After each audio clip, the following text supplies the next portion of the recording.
अगर राहु आपके पहले, चौथे, सातवें, नौवें, 10वें घर में स्थित हो तो आप बिना कुंडली विश्लेषण के भी राहु का रत्न गोमेद धारण कर सकते हैं, परंतु उसमें भी कुछ कंडीशंस होते हैं।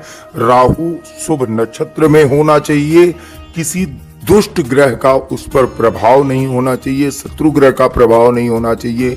साथ ही आपकी कुंडली में राहु पॉजिटिव रिजल्ट्स के लिए मजबूर होना चाहिए, तब आप गोमेद धारण कर सकते हैं। इसलिए आप एक बार ज्योतिष सलाह अवश्य ले लें। ज्योतिष सलाह से ये चीजें आपकी क्लियर हो जाएंगी कि आप राहु का गोमेद धारण कर सकते हैं या नहीं। क्योंकि अगर गोमेद आपने सही तरीके से धारण नहीं किया तो राहु आपकी अशुभ स्थितियों को पैदा करना शुरू करेगा। आपको भ्रम की समस्याएं होंगी, सिर दर्द की समस्याएं होंगी, आपके किए गए काम आप भूलना शुरू हो जाएंगे। ये समस्याएं राहु देता है। अगर आप राहु का रत्न गोमेद धारण करना चाहते हैं तो ये वीडियो आप पूरा लास्ट तक देखिए, आपको समझ में आएगा काफी सारी चीजें जो आपकी समस्याओं का निदान करने के लिए बहुत ही हद तक मददगार होगा।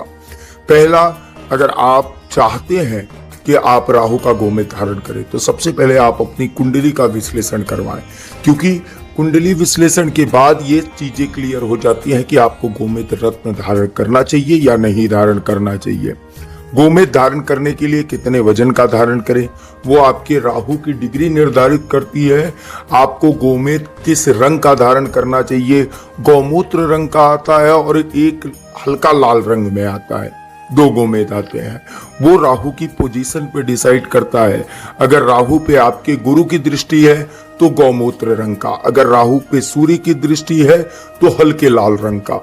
ये चीजें बहुत ध्यान देने वाली हैं। साथ ही अगर आप सिलोनी गोमेद राहु का धारण करते हैं तो उसका क्या रेंज आता है, अगर आप नॉर्मल उड़ीसा गोमेद धारण कर रहे हैं उसका क्या रेंज आता है, प्राइस क्या रहने वाला है, वजन क्या रहने वाला है, वो सब चीजें हम बात करने वाले हैं। सर्वप्रथम, अगर आप रत्न खरीद रहे हो कहीं से तो ये जरूर आप चेक कर लें एक बार कि वो रत्न अभिमंत्रित किया हुआ होना चाहिए, शुद्ध किया जाना चाहिए, जागृत किया जाना चाहिए। अगर आप हमारे यहाँ से रत्न खरीद रहे हैं तो रत्न आपको अभिमंत्रित करके, जागृत करके, शुद्धिकरण करके दिया जाएगा। और अगर आप वही रत्न कहीं और से खरीद रहे हैं तो वो अभिमंत्रित किया हुआ ना हो तो वो आपको बहुत सारी समस्याएं पैदा करेगा, क्योंकि रत्न जमीन से निकला हुआ एक खजाना है और खजानों पर हमेशा आत्माओं का वास होता है। ये चीज आप मेक श्योर ध्यान में रखिए।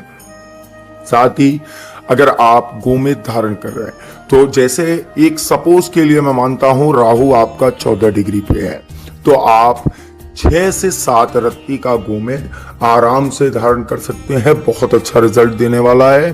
परंतु कुंडली विश्लेषण के बाद अगर आप उड़ीसा गोमेद धारण कर रहे हैं तो वही गोमेद आप 8 से 9 रत्ती कर दीजिए।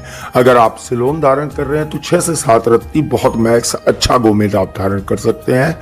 बट उड़ीसा गोमेद आपको 800 रुपए से लेके 2000 2500 रुपए कैरेट तक का मार्केट में मिल जाएगा। और वही गोमेद आपको अगर आप सिलोन का धारण कर रहे हैं तो वो आपको 2000 2500 रुपए कैरेट से स्टार्टिंग होगा और 8000 9000 रुपए कैरेट तक मिलेगा। आप और जानकारी के लिए हमसे संपर्क कर सकते हैं दिए गए नंबर पर। कुंडली विश्लेषण हमारे यहाँ वैदिक पांचांग माध्यम से बनाया जाता है और हमारे यहाँ जो रत्न दिए जाएंगे वो 100% लैब सर्टिफाइड शुद्धता के लाभ की गारंटी के साथ। आपकी समस्याओं का निदान करना हमारा मोटो है।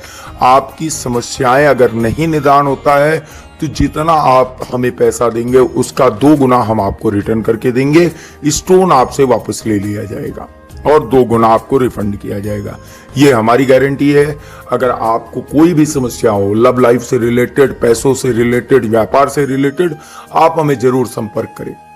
आपकी कुंडली का विश्लेषण किया जाएगा, उचित रत्न उचित मूल्य पर दिया जाएगा। साथ ही रत्न अभिमंत्रित मुफ्त में करके, जागृत करके, शुद्धिकरण करके हमारे यहाँ दिया जाता है। धन्यवाद। हर हर महादेव। जय श्री महाकाल।